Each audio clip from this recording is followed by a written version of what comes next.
Hi, welcome to ATHENASIA. I'm Laurent Timmermans, and in this video, we'll be discussing nominees, and especially why is it so difficult to get nominee directors in Hong Kong. Okay, so when you talk about nominees, there is two different types of nominees. You will have the nominee director and the nominee shareholders.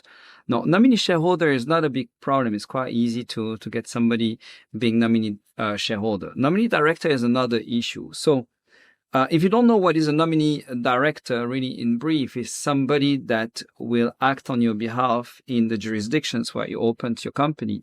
And generally, that person is not a real director, if you want. He's director, but you have a power of attorney on him. So the guy can basically do nothing by itself. He can only take orders from you. So why people are using that? Well, most of the time it's because they want to hide from something. Either they want to hide an asset, they want to hide the identity, or they are expanding a new business. They don't want their competitors to know it, so they use a nominee director.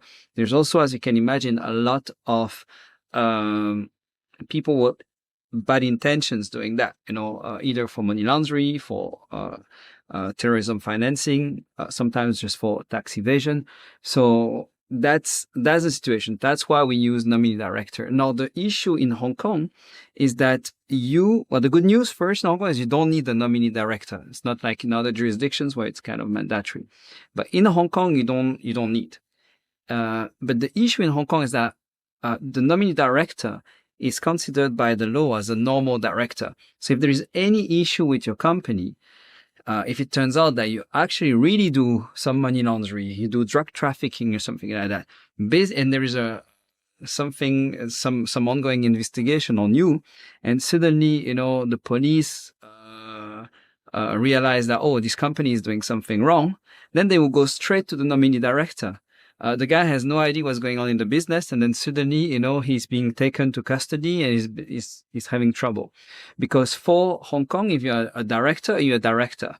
You're not a nominee. So you have to prove after with your power of attorney that, look, I'm a nominee, etc. So, and you can have quite a lot of trouble being the nominee of other companies. So this is why. And you're in full liability for that. So this is why in Hong Kong, people are really reluctant to put their name on companies. They are really reluctant to become a nominee director because they know the danger associated. And most of the time, they will take an insurance for it, and it will turn out quite expensive. So unless there is a real, true reason to do it, most of the time, nobody will want to be a nominee director.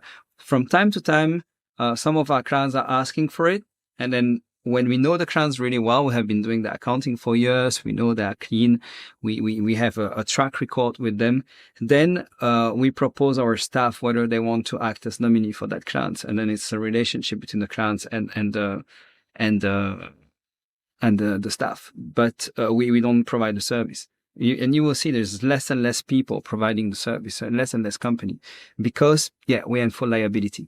So that's one of the reasons, that's the main reason why you can't get a nominee in Hong Kong. And historically, as I said, there is rarely a good reason to use a nominee. Okay. Furthermore, it's pretty useless for the clients. I will explain you why in another video. So if you're interested, stay tuned and subscribe to the channel so that you will not miss the further videos on nominees, etc.